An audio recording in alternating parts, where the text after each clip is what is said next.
Everybody back on the YouTube channel here at the House of Kayfabe. The other Steve here with Adam Harris, and we're going to talk about, Netflix special Wrestlers. I have loved this. Anytime there's a mainstream crossover in the professional wrestling world, I'm all about it. I hope that a lot of people are going to check this out. I hope it's going to turn on a lot of new fans, not just to OVW, but to wrestling. Steve, what do you think? I think this thing should have been called The Passion of Al Snow. Al Snow came off so well in this, for me anyway. Definitely. OVW has such a long legacy, and they, of course, are still trying to bank on that long legacy. And as far as we can tell, they are the second longest running televised wrestling promotion, which is significant. And, if you think about the people who started there, basically the building blocks of WWE over the last 20 years started at OVW, right? Yeah, for sure. And back in the day, Jim Cornette and Danny Davis were running it. And I guess Danny Davis is part of the one who sold it to Al Snow. Yes. But then, of course, the whole story that we get here during Wrestlers is that this guy, Matt Jones, the radio guy, Kentucky Sports Radio, and the other gentleman whose name I forget right now, who apparently was running for mayor of Louisville, but those two came together and became co-owners. And the struggle that we see is them just trying to figure out how to make money in professional wrestling. Boy, that's a tough one. It's almost like they say in Nashville, if you want to make $5 million in the music business, start out with $10 million. $10 million. That's right. And that's exactly how AEW has been able to stay afloat. Let's be honest. And that guy really came off like a junior varsity Tony Khan without nearly the institutional knowledge, because you can say what you want to about Tony Khan. The man does know his history. Yeah. And his wrestling. He's a wrestling fanboy for this sure. Man, he ran his own feds for years. And that guy, that it's as a musician, it's that age-old struggle between the creative and the money. Yeah. And cash and creative, as cash and creative. And boy, that's a real hard one to navigate. No doubt. Well, I want to start with the first episode, but I also think, they did this so well. And first of all, put it together fast. This is last summer. This is the summer of 2023. And the big event was only a few weeks before the show premiered. So kudos to the BBC production team and the Netflix people who got this done. And I just think that the cinematography, if that's the right word for it, there's so many great, brilliant filmmaking things during this. There's that one scene where Shira is sitting in a chair, and behind him there's a lawnmower going back behind, the whole time.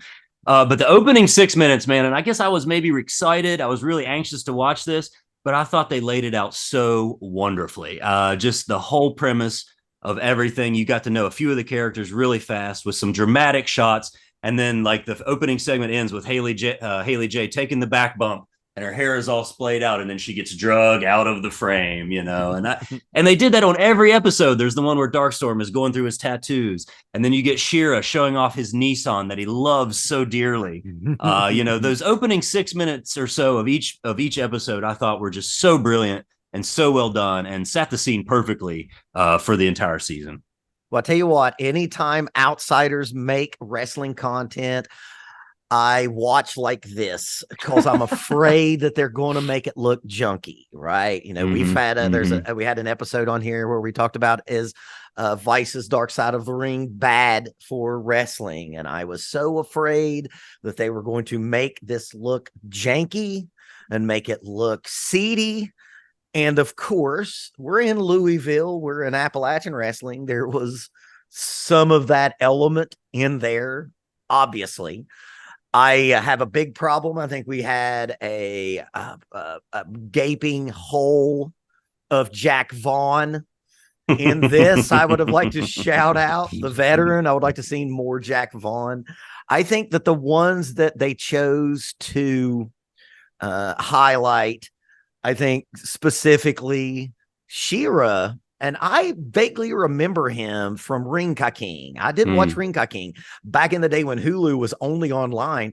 They actually Whoa. had TNA's Ring Ka King. And No kidding. I watched a lot of that. Yeah, I watched like Jeff Jarrett wrestling, a bunch of like local Indian dudes. The only And time I ever saw Rinka King was in a Mexican restaurant in like the afternoon. that's about right. But that dude, that guy looks like a fucking star. He's a star, dude. I hope this helps elevate him. I'm not even sure if he's still doing. I mean, I guess he's still doing the OVW thing, but he was hurt at the end of the show. So, and I guess that was like the token injury, right? You know, you knew it was going to happen. You knew somebody was going to get hurt here, you know, and that showed Al trying to make it work, you know, trying to figure out what to do, you know, about the title belt.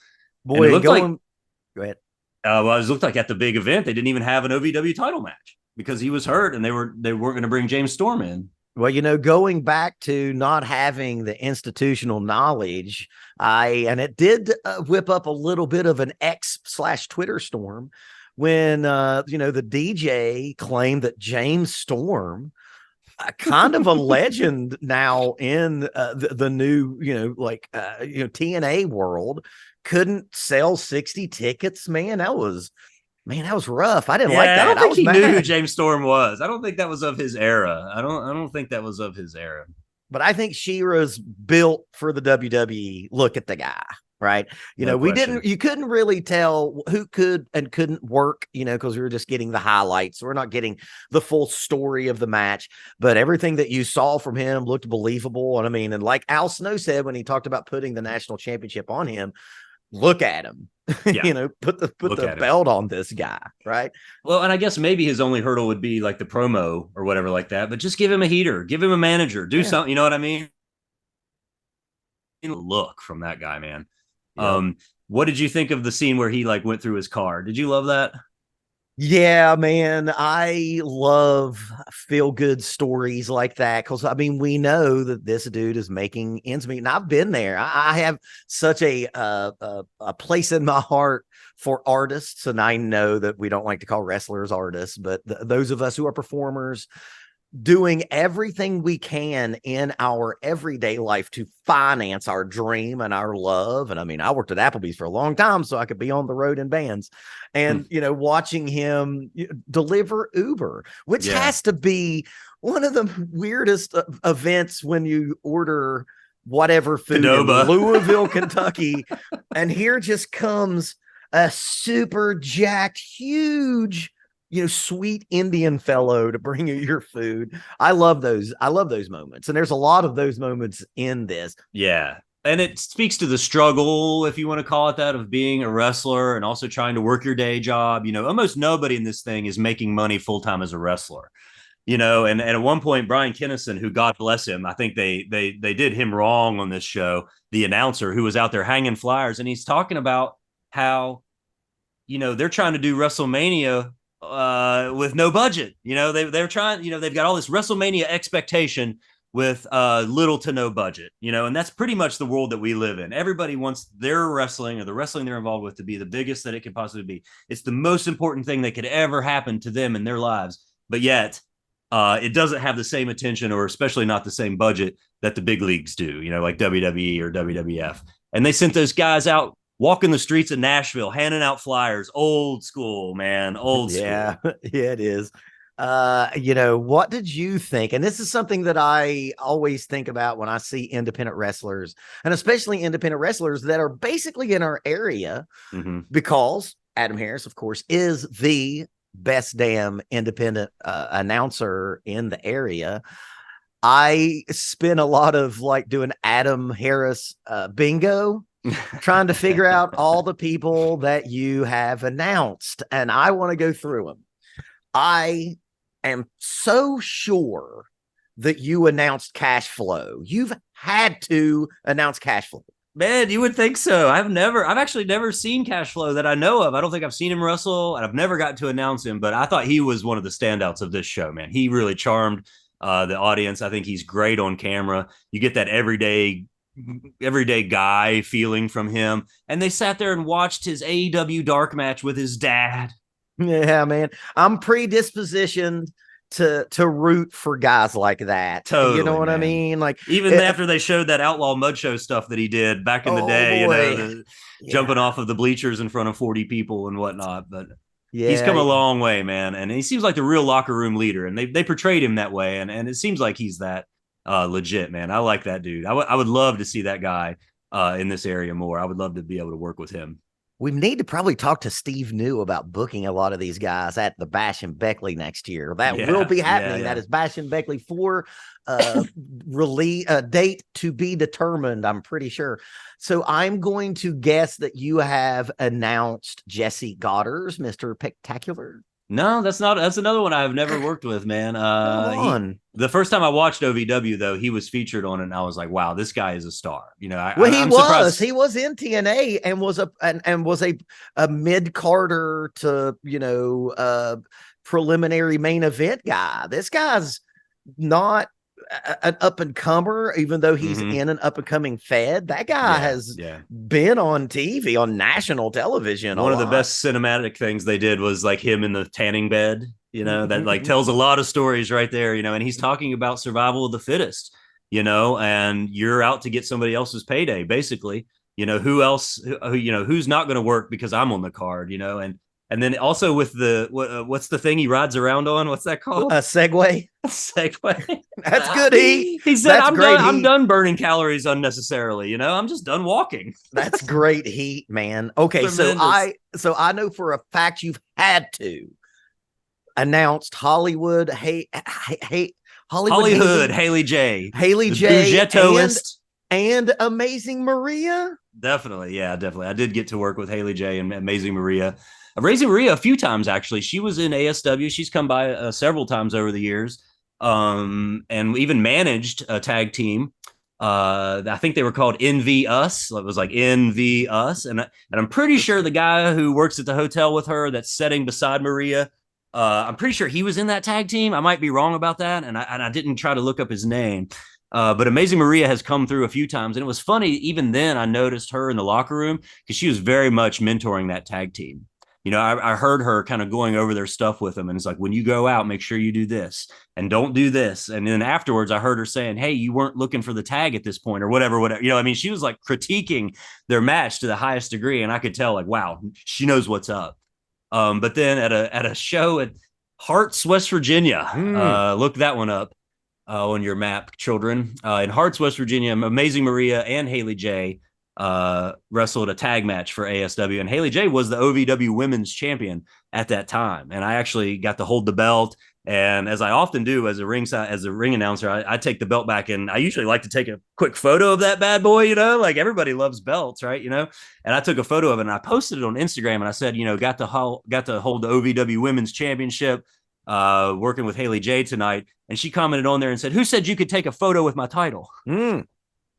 She loved it, you know, working the whole time, man, working. And I she think. went over her introduction with me too. She was like, "It's Bougettoist." And it was like she had to walk me through the whole thing. It was this whole number of things, you know, and but mad respect for Amazing Maria for sure. And also I like Haley J, man. I'm anxious to see, you know, how far she can go. And I see her working on that WoW thing too, you know, like the Women of Wrestling. Like it seems like a nice fit for her, really. You know, I mean, she's Well, obviously she's probably the talented. Daniel Bryan of that fucking Fed. We'll Yeah, get into no that for a doubt. second because I've actually watched a little while. This is probably maybe the only biggest. There's probably maybe 2 or 3 pejorative things for me in this show. And when I talk about this, I want to first to make sure that I do not come off like a hypocrite. There is no halo over my head when I speak on this. But man, you know, I think especially lately, and AEW has brought it to the forefront. I think a lot of us fans have been really thinking about more so the safety of these performers that we love watching. And I'm sorry, Hollywood Haley J, you can't be getting high and working. That's rough. You know, she had a tryout at WWE and it was canceled. Now, I don't know if it was because of what you saw on here. And again, I am not shitting on anyone's parade who likes to explore the cosmic consciousness. Please do not get that impression. But you're going in there and you're putting someone's health into your own hands. And I just think it's just one of the biggest faux pas in the business. That was rough. I remember when that blew up because Danny Moe was tweeting about it. Oh, She tweeted about that whole locker room confrontation incident, and I'm guessing that they recreated that somewhat in Al's office for the sake of the show. But I can't say I blame anyone. I know it happens, and I know certain people are smoking weed before matches, but if I am in any position to where I might possibly break my neck or someone else's neck, I don't want that person to be it just seems irresponsible. it's irresponsible. And, she says in a lot of the interviews that because it seems like she's kind of the breakout star of this thing. She says, I am going to the WWE. Now, the WWE does allow pot smoking. They had a Matt Riddle 420 t-shirt, Yeah. So that's not the thing, but I think it's such a constipated market, if you will. It is just overrun, and there are a line of performers who will say, right. I won't smoke weed and fucking wrestle. So you're going to always get picked over that. That is the one thing. And every time I saw her doing that, obviously before a match, man, it was very, very, very cringy. I did not like it at all. That girl, and I think that she's probably a star. I think a couple of her like promo moments was like, wow, yeah, that was really that stuff good. with her mom was incredible. And I think again because it was so real, though. I mean, it's hard. It came across because it was so legit. It was so real. I think that's part of what made that so good. Well, and she said that that the WOW Women of Wrestling, which is on Vice, and I have watched a bit. I've watched a little bit of it. Yeah, I've watched some of it. Woo! This television show has a wrestling ring, and there are people in that ring with gear on, and that's about all I can say. And I'm sure her going there. And I think from what they even said that WOW has a little bit of a glow feel where it's not really workers. It is, maybe athletic actresses who are trying to, get some screen time. Yeah. And I'm sure she probably went there. And again, she was probably Kenny Omega at WOW. And you can't, and I can't fault her for, trying to get more screen time. It's all it's about, right? Screen time. And they're on Vice. WOW is on Vice. Well, and isn't AJ Lee a co-owner and executive producer of that? She stepped away. She was, I'm pretty sure, like a vice president, maybe an EVP. Yeah, I wouldn't be surprised. Or something, but she definitely was involved with it. That's why her and CM Punk was living in LA. So have you watched OVW television before? Yeah, but not with anybody in this bunch. I actually started watching it coming out of the pandemic. There were a couple of local lady wrestlers that were driving up and being on TV tapings in Louisville every Thursday. And so I started watching it to see them and to see how it was going. And, I like the product, but I can't help but think that, and from what I've seen, they've sold out every show since this premiere. So I'm glad about that. Great. And I hope that sticks. I think it will. And I always said I wanted to go, and now I want to go even more. Let's go. You go, and I'll go. Just pick me up on the way. We should definitely take in a taping, man. I think that would be awesome. That's what it's Thursday nights.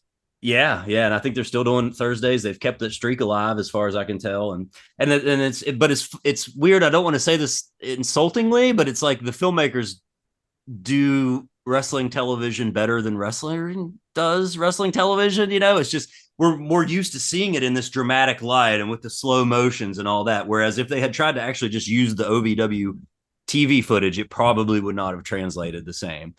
I can see that. Yeah. But I also will say that they obviously spared no expense when it came to the music rights producing. Man, I'm glad you brought thank you. That was awesome. There were so many emotional and endearing and exciting moments that were coupled with like really legendary music.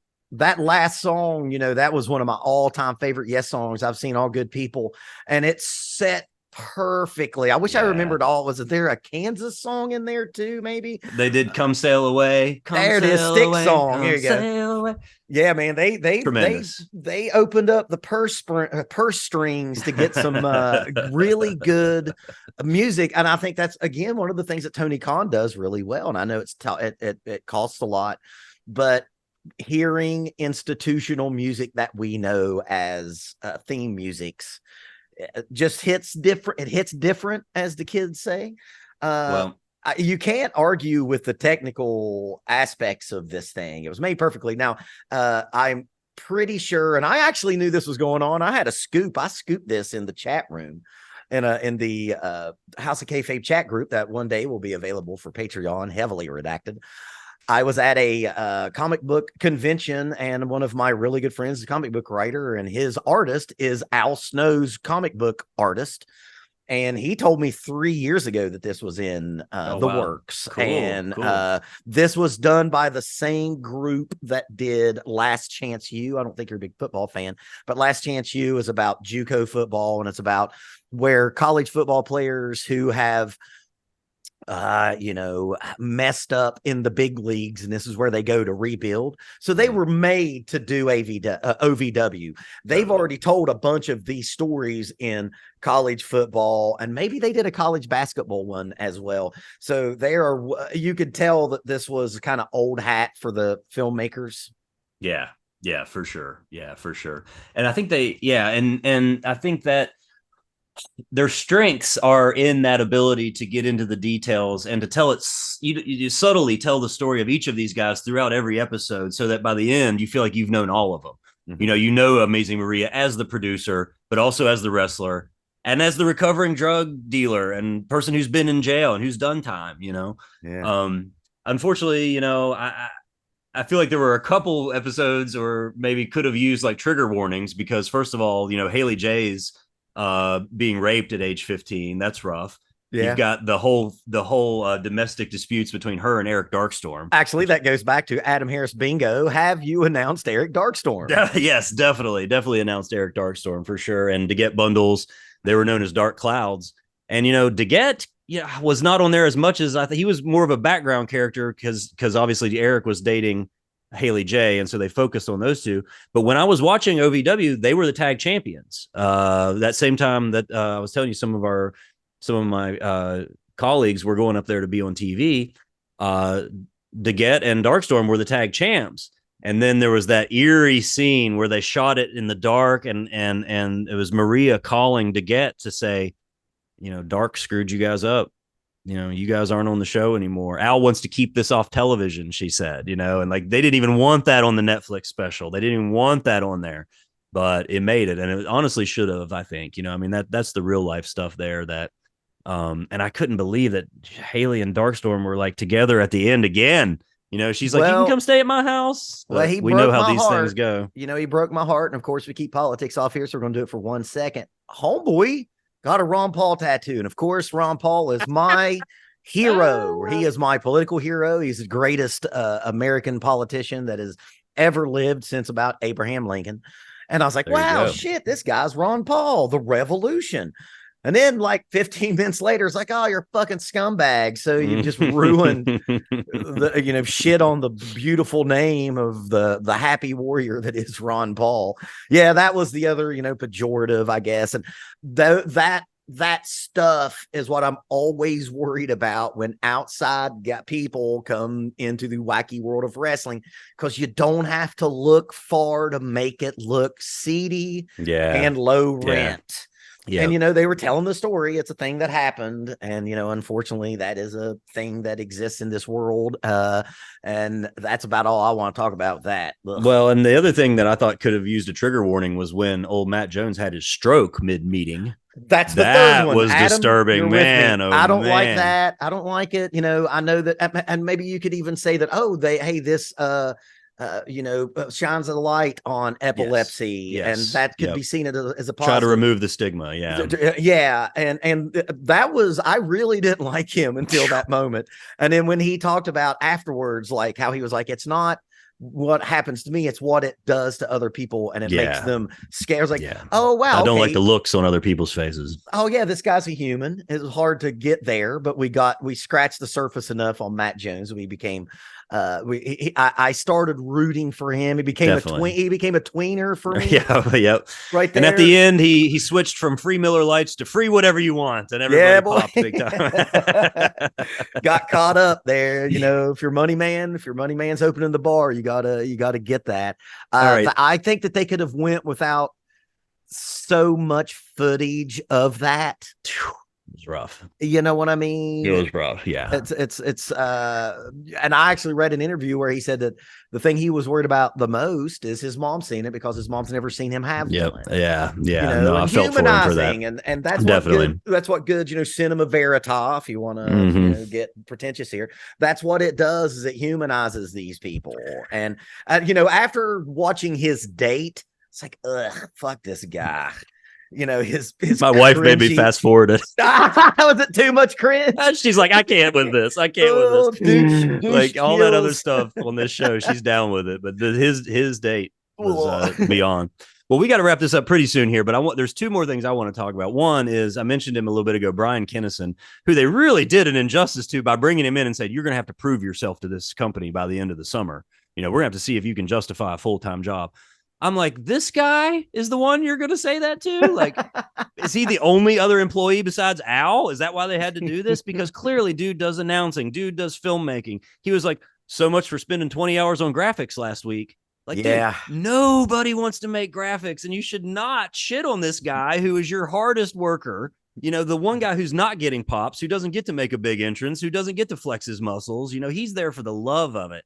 And he said, I could do some other job, but I could never have another OVW, you know, and I just thought the passion really shined through in him. Mm-hmm. And I thought they did him wrong, man. And I knew it was coming at the golf course thing. I knew it was coming when he's like, I'm going to set up and get out of there so I can spend an hour with my son. And I was like, that's not going to happen. No. You know, as the graphics design guy and producer here at the House of Kayfabe, I have to say that you all are so very appreciative of me and that you guy, and it is appreciated. I do it because I love y'all and I love doing this, and that's exactly why that guy is obviously doing it, because I assure you that dude's not getting any ring rats. But he did have his moment at the end where Matt Jones said, you know, you did a wonderful job. You have you know, proven that you are worth the effort that you have put in. But let's end this on the central character of this whole thing.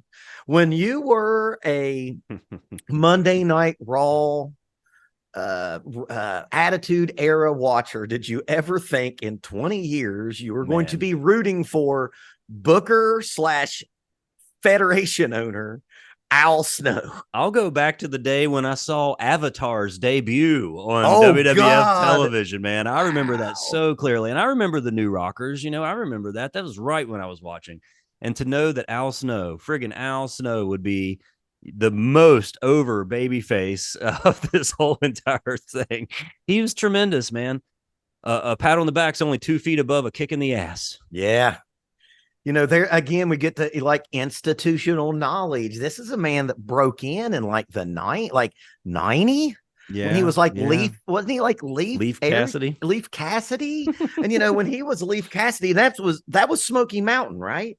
Oh no, he was what was he in Smoky Mountain? I don't know if that was, I think that was right before WWF. But he was in Smoky Mountain though. Definitely, yeah. I'm pretty sure he was just Al Snow in Smoky Mountain, but he worked with Unabomb, I think. He was like the heater to Unabomb.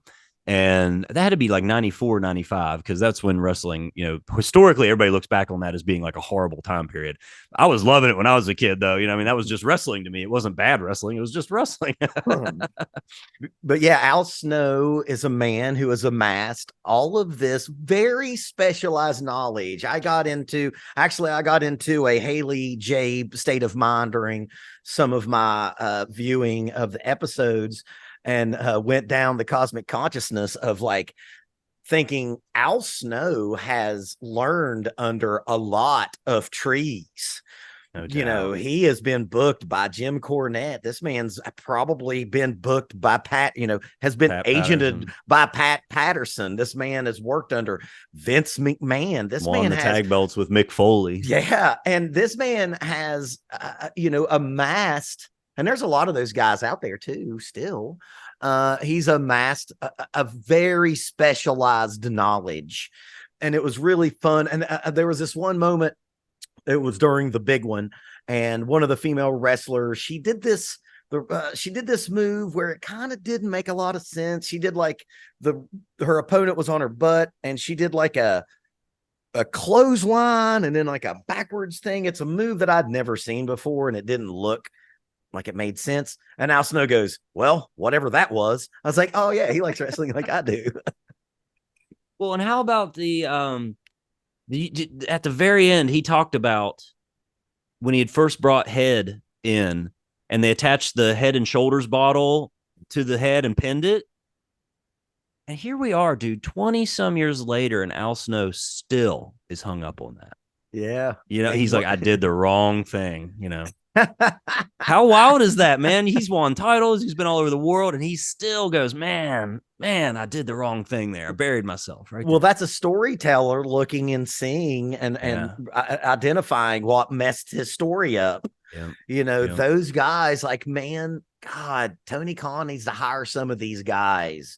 If Al Snow, by all accounts, from everything that we saw, man, one of the best moments was when they were like kind of pretty much showing that every wrestler wants to be creative. And the one guy who was trying to like recreate the Masters of the Universe, the Avengers. Yeah. And like Al Snow's just like, oh God, I gotta sit here and listen. That's a lot. That's a lot. But the way that he's able to navigate all of these lunatics and the 8-hour day of the cinematic match, like I just watching him do that shit, I was like, man, that's a long day. I haven't seen the cinematic match, but man, I don't really care to see any more cinematic matches. Actually. Even if Al Snow is the producer, no. And I and pretty much everything that he talked about with his beliefs about wrestling, even with his really being against the Louisville versus the UK shit that Matt Jones. It is cheap. Totally cheap. Well, that was the name of the episode, was Cheap Heat. Oh, that's right. Of course. Yeah. And they couldn't have explained it any better. Yeah, that's a purist. This is a wrestling purist. And you've got to think that if a guy who got over and is a semi-legend in this business, totally, when he became a lunatic gimmick with that carried around a mannequin head, if he thinks your shit is cheesy and corny, you probably should listen to him. Yeah, no doubt. Well, and I have to say, man, like one of the more emotional juxtapositions, if you will, was them showing Al after he got the big win at the big one, and then super cutting that with footage of the ECW arena filled with Head, and them just chanting and going back between those two. Man, I get chills just thinking about it. That's awesome, dude. And good for Al Snow. And it really shows the passion. I mean, like what more could he get out of this? What more does wrestling owe Al Snow? He still gives himself, he still gives his life to this, man. And we're all, I think wrestling's better for Al Snow, having had Al Snow in it and having Al Snow still in it. Yep. I agree. Well, we didn't even talk about my girl Freya the Slayer from Alaska and how she came out of her shell. Have you announced her? No, I have not, but here's full disclosure. We tried to book her for the Sternville Slamboree earlier this summer. I corresponded with Freya a couple times, but unfortunately just couldn't make it work this time. And I'm sure her rate's going to go up after this. Yeah, boy, y'all should have booked them a long time before the Netflix special came man. out. She's a superstar, man. Freya rules. I love how they show how she branched out and they put her in this romantic angle that was really hilarious and really funny. And they did a great payoff with it too, with the referee getting to come out, and great stuff, man. Great stuff. And I think, like a lot of people, we're going to probably be paying closer attention to OVW. We got to go, Adam. Forward. Like, come, you drive, pick me up. I'm on the way, and we'll go do a Thursday. We'll do a live podcast after the show. Yep. And that'll be great, man. Well, this is cool, man. And I appreciate you taking time to rap with me here on the House of Kayfabe. If it's wrestling content, I'm going to watch it. No doubt, no doubt. I might even watch it a third time. Who knows? So we watched The Wrestlers on Netflix. You should too. And we thank you guys for hanging out here on the House of Kayfabe. Like, subscribe, do all that fun stuff. But most importantly, come back next time for another video.